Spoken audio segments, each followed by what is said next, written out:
Rai ka sangmuga thanai aliu leng kombo puwan kuwibo pikai kabibo piu aliu building want to DC 20 way kadi leng my unveil your skill group ka padam lukhaira wadi shimabo atudi puwan pikai kabibo zainio haibo group ko admin my Matthew to the 20 way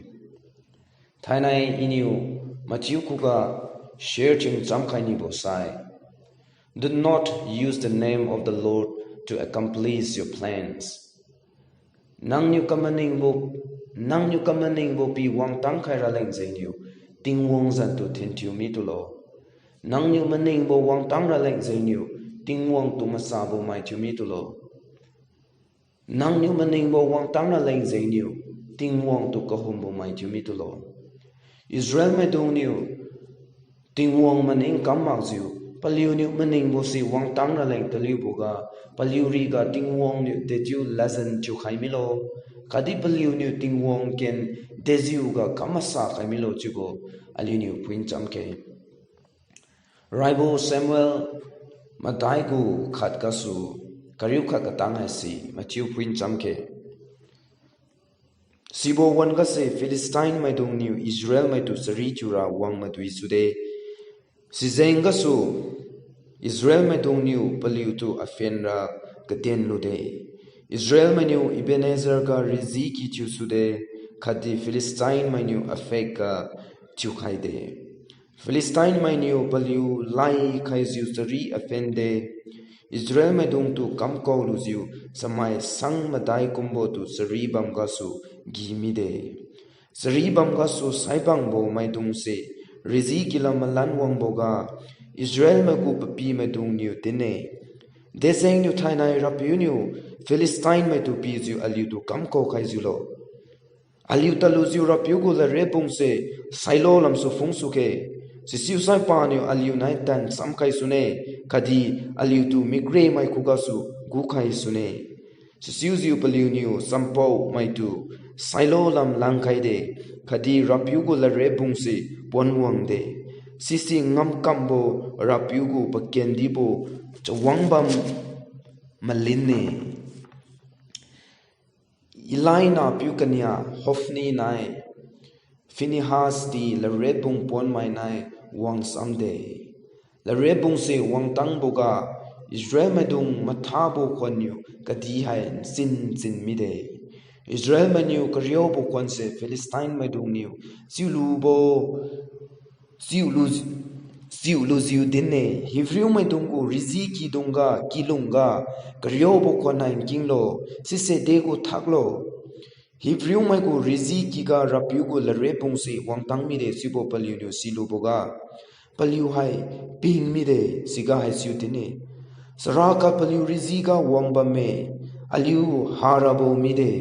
aliu kuga hai kumbo wadau dipat matai mage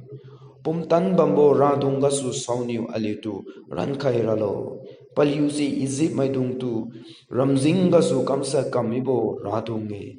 hululo Philistine mai dung piu mai kumziu afelo hasiu maksai paliu niu aliu ku kawang chubo kumziu aliu hai Hebrew mai dung ku kawang chumi rabo we zainiu piu mai kumziu afelo Philistine mai dung niu matanziu afien sude Siga Israel mai dong se kau mi de paliu kilam zon ziu pakta kam mi de siga samai keng khatu kamsat mi de Israel ma rifen sang samriu tu kamsat mi de tingwongu la red bong se hafun lu de khadi ilaina piu hofni nai Finihas tu kamsat mi de tingwongu la keng kyu kami boga Siukai mai meturi ga tingwon ne toika bo chimilo chusai sibo ken ga isi Israel medung de tiu lungbam lo chusai paliu hai si paliu khenrang chiziu pasun maning sai suiziu lungbam niwe everyone was right in their own eyes such as the name Sizainu ting wong ni upamai dung tu lazan chukhaira masai mazang khaira lazan pau mai leng kata khaziu ta wonge Samuel I say Israel kadiga kanam tubo lazan powe bahai singku kadi paimiudie Samuel go aria ko ngai zi niu de tiuzu lazan mai ga su sa wang mai ken wang milo sibo den khai aliniu chapter 1 ga fuisa hena go rasam ngau sune tingwang ne hena go rathwai poka khai ziu piumena pikhai de pa ni bazan like Samuel matha khai de hena ni tingwang ko ga la red chu khai mi bo kum ziu Samuel to tingwang like singku ilai ko ga mazang wang zi pikhai de singku ilai khadi pana medung hai si singku khan yu lungra bol lung khadi palinu kamra bo ngam kam ga kamlu ma bo zenga su tingwong ne paki khut mai riga siang khai mi bo we alinu chapter 3 ga puisai tingwong ni Samuel ai situ kubora something away si siu zu tingwong ni mazang khai bo ga Samuel ai si di khang de Sibo wan ga se Israel me do ni Philistine me tu sari chura tapate Sibo wan ga hai se kalu din kami bo kum za Israel me dong kang hai se tingwang tu ping mak za tingwang mani ga lung khai mak za paliu sun paliu khenrang chu za longba me si chu da sibo wan ga se paliu ni Philistine me tu sari chura lai tapate Palinu Ebenezer ka paligu rizi ki chukaye kadi Philistine menu afega paligu rizi ki chukaye so ri I say Philistine menu tan khangziu Israel mai sangmadai do hai situ kamsat mi de hichibutinga de patmilo chibo alinu verse 3 ga fuisang ngone so ri bang ga su sai bang bo mai dung si Rizi kilam malan wang boga Israel me gu papi mai dung niu dine dezeng niu thainai rapiu niu Philistine mai tu piziu aliu tu kam ko khai zilo aliu tat jiu rapiu go la rebung se sailo lamsu fung su ke siu sai pa niu aliu naitan sam khai sune khadi aliu tu migre mai ku ga su gu khai sune dezeng niu paliu la rebung hai situ fung tara tin khai bolo masai Israel maleng haibu la rebung hai se delo just like the earth was the symbol and evidence of God's presence and power just ne tingwong ni paliu tu mazang ba me khati pugu pum tan ni paliu riga magwong ba me sibo la rebung hai sini len boy Verse 4 gading also ne sise ngam kabo rapiugu pakendibo sa wangba maline la rebung se tu waira so ribam ga pungwang de siga Israel me dong se paliu sunwi mi de adi Philistine me dong la rebung ai se pungwang khai mi de chibo silu boga pingsan ping mi de zainu paliu niu piu mai pat ziu hu ziu Israel me tu afenra paliu rona paliu tu kasu khai ziu ban me Sari hai se house ziu sari bam ga Philistine menu matan zu afien su de kati sari hai se paliu ngam mi de sibonai Israel mai sang samri tu kamsat khai de siron na mak ziu la rebung tu asut lu mi de sibo nai hai se singku ilai na khangne ofni nai fini has to di kamsat mi de pat mi bo racham hai se singku ilai ku ga po khai boga pabam ga su ko kyu su sai mi de khadi papum rip bambo pui fini has no di pat mi bo sam si boga pana long kyu ziu sai mi de pana za like ichabo chimata khaye paramba ni tingwong ken di se Israel ma kuga ha mi de palamra tingwong go la repung si mai new sut mi de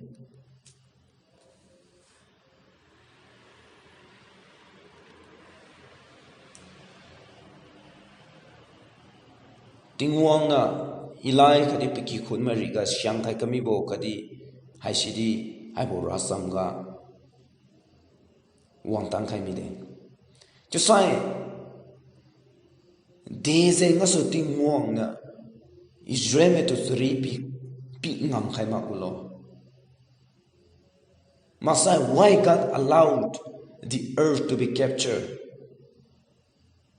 Tingwang niu paliu tu malong ba me khadi papum tan niu paliu riga magong ba me chubo la rebung siniu lenbo we silu ziu de zeng niu Philistine manu asut mira tingwang niu sui khai zilo Israel mai hai si tingwang niu kada pa khai bo zat khale zeng niu pa niu paliu tu mazang ba me chubo si lura la rebung se pi khai ba we Zenu la rebung se hami boga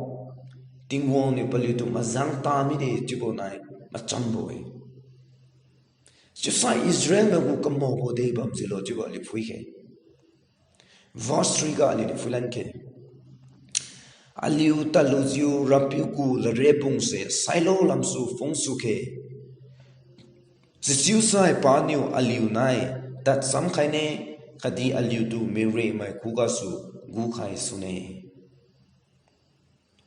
Israel mai dung niu maning bora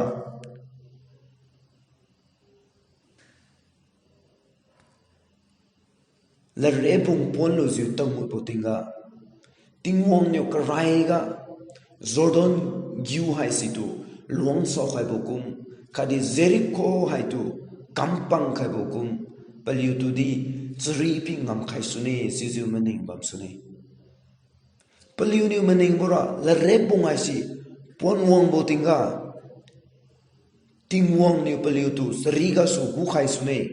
palamra tingwong ai si la rebung a bambo zainiu paruan na pakien kamasa lage si zainiu paliu ni tingwong kuga na kiuza tingwong maning maniuza paliu ku kamo bo ai si de bam zilo to sa tingwang kuga wang rabo malinga paliuniu tingwang hai to namphuga by force ka su paliuniu maning bosi kam khaira taliu boy God only secure his people when they are faithful tingwang na me dongniu tingwang to ping ziu pamaning sai sui ziu longbam sai kadi pakhuga mangiu khai ziu lung bam sai tingwong ni paring ting hai si mazang khai ra boy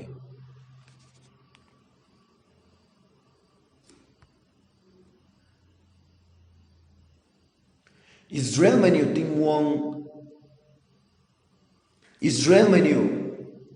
tingwong ni palitu kha khai botu masene siudi tingwong ni kaden mo si piuni mage paliu tingwong maning fuziu pakhuga mangiu khaiziu paniu mazang kai boga lungma bo zenga su tingwong ken kamasa khai mi de khadi tingwong ni paliuri ga lazan chu kai mi bowe thainai aliu di chu lungbang mai keng khabam me aliu ni tingwong we thoidam mai situ masene Siri panyo kadin bosi piuni mage. Lungsunga nuanu kasabo hai situ. Mbai kai lo ziu keng lamra ta seng tabo mai kum ziu. Tingwong zan ten tiu ziu. Ba mai keng ba me. Aliniu aliku kamaning bo hai situ. Pi wang tang kai ra leng zenga su. Tingwong tu ko hombo mai tiu mi tu ke. Siudi rise you tingwong maning hai tu phiuziu pakhuga mangiu khai ziu paniu maning bosi kamtang khai luranga tan ke aligu ka sa wai situm bai mi tu ke siudi tingwong ma songa madu pa loji si se tu kamta mi ke aliu ni sitiu longbam sai tingwong ni mazang khai bo ring ting chu sune kadi pakien dileng lung khai bo lung khai ngam bo mai chu su nei ting wong go maning sira leng zaina thainai aliu de kamra lo ting wong na pugu lacking e she aliu lai pi khai zaba me si zaina aliu ka kheng chu bo nai ka zauza ting wong go lacking e se piu mut ke kadi pugu lacking ga aliu tu ka ti kai bo hai si tu aliu mpiu za lung ke si chu sai thainai nang i lung ba mugu paramba purpose se aliu lung tang sune nang i lung ba mo hai se lung wi bo mai riak ka si bo mai masai pasan kata bo mai chura leng jenga su lung ba bo ma ge tingwong maninga lung khai tang na leng jenga su tingwong ken di leng jenga su nang i lung ba bo we si zeina aliu tingwong tu ping ziu kadi pakhu ga mangi hu khai ziu pakadin piu ziu lung ke ju ziu thanai chuan dingkang dingkum aga so loi kai mine dingkum bo ga din tuan bo masai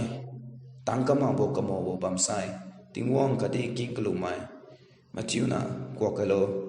ziuka mai mai machiurika tingwong go agi manai go si pi khai bo chimilo amen